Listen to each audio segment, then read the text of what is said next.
वित्त मंत्री के पिटारे से आम लोगों को ये खास उम्मीदें। केंद्रीय वित्त मंत्री निर्मला सीतारमण आज संसद में 2023-24 का केंद्रीय बजट पेश करेंगी, जो मोदी सरकार के दूसरे कार्यकाल का आखिरी पूर्ण बजट है। इस साल का बजट बहुत मायने रखता है क्योंकि देश में अप्रैल मई 2024 में अगला लोकसभा चुनाव होना है। इस साल के बजट सत्र में 6 अप्रैल तक 27 बैठकें होने जा रही हैं, जिसमें बजट कागजात की जाँच के लिए 1 महीने का अवकाश होगा। सत्र का पहला भाग 13 फरवरी को समाप्त होगा। बजट सत्र के दूसरे भाग के लिए संसद 12 मार्च को फिर से शुरू होगा और 6 अप्रैल को समाप्त होगा। संसद का बजट मंत्र सत्र मंगलवार को राष्ट्रपति के अभिभाषण के साथ शुरू हुआ। कार का दरवाजा खुलते ही पुलिस को मिले करोड़ों रुपए। राजस्थान पुलिस को चेकिंग के दौरान एक बड़ी सफलता हाथ लगी है। पुलिस रोड पर सघन चेकिंग कर रही थी। इस दौरान एक गाड़ी से इतना कैश मिला कि वहां मौजूद पुलिसकर्मियों के होश उड़ गए। दरअसल राजस्थान से अहमदाबाद आ रही कार को आबू रोड पुलिस ने जब रोका तो उसमें से करोड़ों की नकदी मिली। सिरोही के पास आबू रोड पर पुलिस को गाड़ी की तलाशी के दौरान 3,95,00,000 की नगद राशि जब्त की है। इतनी भारी मात्रा में कैश मिलते ही पुलिस ने पाटन के रहने वाले जिग्नेश दवे और कौशिक दवे को गिरफ्तार कर लिया है। हिंदुवादी नेता की बेरहमी से हत्या कर दी गई। तमिलनाडु के मदुरै में हिंदुवादी नेता की बेरहमी से हत्या कर दी गई। पुलिस ने केस दर्ज कर मामले की पड़ताल शुरू कर दी है। पुलिस के मुताबिक जिस शख्स की हत्या की गई है उसका नाम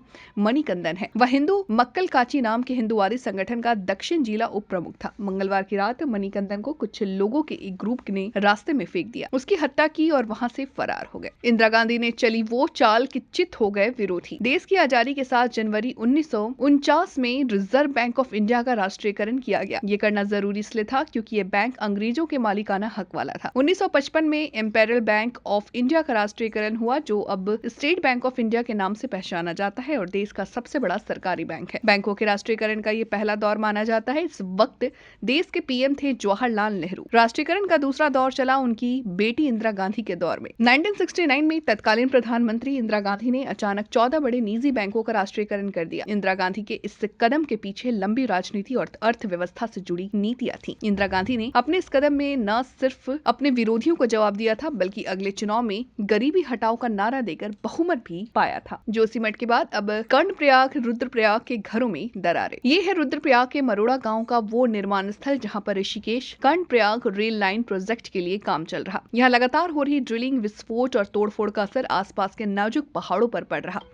मरोड़ गांव के ही एक मकान का टूटा हुआ हिस्सा देखिए। ग्रामीणों का मानना है कि रेल लाइन प्रोजेक्ट के चलते जो कंपन होता है उसकी वजह से इनके मकानों में दरारें आ रही हैं। कर्णप्रयाग के बहुगुना नगर के एक मकान में दरारें दिखाई ये महिला। उन्होंने बताया कि अब यहाँ रहना मुश्किल हो रहा है। इन दरारों से ठंडी हवाएं रात में रहती हैं, मौसम की मार बर्दाश्त कर रहे हैं। धनबाद आग हादसे में 14 लोगों की मौत। प्रधानमंत्री नरेंद्र मोदी ने मंगलवार को झारखंड के धनबाद के एक अपार्टमेंट में लगी भीषण आग के मारे गए लोगों के प्रति शोक व्यक्त किया है। उन्होंने मृतकों के परिजनों को 2-2 लाख और घायलों के लिए 50,000 रुपए का अनुग्रह राशि देने की घोषणा की। धनबाद के अपार्टमेंट में आग लगने से 14 लोगों की मौत हो गई, वहीं 12 से ज्यादा लोग घायल हैं। प्रधानमंत्री कार्यालय ने ट्वीट किया कि धनबाद में लगी आग में प्रत्येक मृतक के परिजनों को पीएम एनआरएफ से 2 लाख रुपए की अनुग्रह राशि दी जाएगी। घायलों को 50,000 रुपए दिए जाएंगे। पीएम मोदी ने घायलों के शीघ्र स्वस्थ होने की कामना की है। चीन को मात देने के बाद बजट में दिखेगा मैन्युफैक्चरिंग प्लान। वित्त मंत्री निर्मला सीतारमण मोदी सरकार के दूसरे कार्यकाल का आखिरी पूर्ण बजट 2023 पेश करेंगी। ग्लोबल आर्थिक मंदी की आशंका के बीच सरकार के लिए बजट काफी चुनौतीपूर्ण होने वाला है, क्योंकि एक तरफ जहां देश का हर वर्ग बजट से उम्मीदें लगाए बैठा है, वहीं दूसरी तरफ सरकार के लिए राजकोषीय घाटे के लक्ष्य को